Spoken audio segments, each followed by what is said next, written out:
Selamat malam. Malam ini, aku Rifa dan Kak Arul akan menceritakan satu cerita yang berjudul Bawang Merah dan Bawang Putih.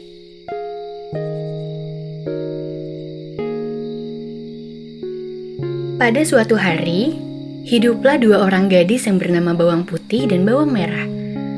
Bawang Putih tinggal bersama ibu tirinya dan saudara tirinya yang bernama Bawang Merah. Ibu Bawang Putih meninggal ketika dia masih bayi. Ayahnya menikah lagi dengan wanita lain dan kemudian saudari tirinya lahir. Sayangnya tidak lama setelah itu, ayahnya meninggal.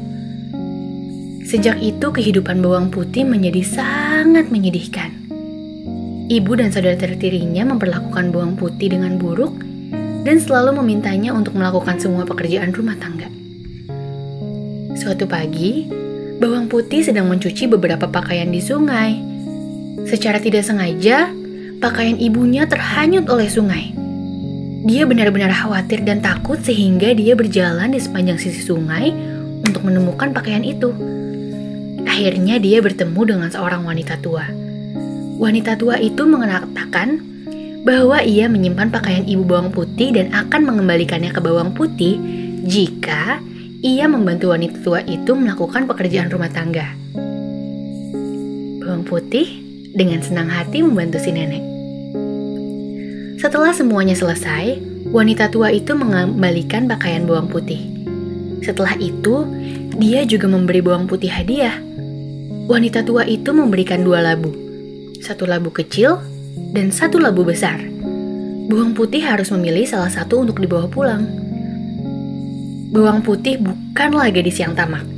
Jadi, ia mengambil labu yang kecil. Dan setelah berterima kasih kepada wanita tua itu, Bawang Putih kemudian pulang. Ketika dia tiba di rumah, ibu tirinya dan Bawang Merah pun marah. Mereka telah menunggunya sepanjang hari. Bawang Putih kemudian bercerita tentang pakaian yang hanyut, wanita tua, dan labu pemberiannya. Ibunya benar-benar marah sekali sehingga ia mengambil labu itu dan membantingnya di lantai. Tiba-tiba mereka semua terkejut. Ternyata di dalam labu mereka ada perhiasan berupa emas dan permata. Bawang Merah, cepatlah pergi ke sungai dan buang pakaianku di dalam air. Setelah itu cari wanita tua itu. Ingat ya, kamu harus mengambil labu yang besar. Ibu tiri meminta Bawang Merah untuk melakukan persis sama seperti pengalaman Bawang Putih.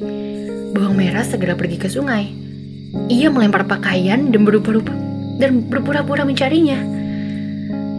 Tak lama setelah itu dia bertemu wanita tua yang diceritakan oleh Bawang Putih.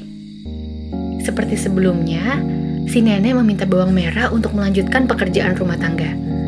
Namun Bawang Merah menolak dan meminta wanita tua itu untuk memberinya labu besar. Wanita tua itu kemudian memberinya yang besar. Bawang Merah pun sangat senang dan ia langsung pulang untuk melanjutkan ibunya. Saat ia sampai di rumah, Bawang Merah dan ibunya langsung menghancurkan labu itu ke lantai. Dan mereka pun berteriak karena ada banyak ular dalam labu. Mereka benar-benar takut. Mereka takut ular akan menggigit mereka. Bu, aku pikir Tuhan sedang menghukum dan mengingatkan kita. Kita telah melakukan hal buruk kepada Bawang Putih, dan Tuhan tidak suka itu. Kita harus meminta maaf kepada Bawang Putih, kata Bawang Merah. Akhirnya, keduanya menyadari kesalahan mereka dan meminta maaf dengan senang hati. Lalu Bawang Putih pun dengan ikhlas memaafkan mereka. Dan pada akhirnya, sekarang keluarga mereka tidak jatuh miskin lagi. Pesan moral yang bisa diambil dari cerita Bawang Putih dan Bawang Merah adalah selalu bersikap baik dengan tulus dan ikhlas pada orang lain tanpa berharap akan imbalan. Karena niscaya saat kamu melakukan sesuatu hal yang baik, maka hidupmu juga akan lebih baik suatu hari.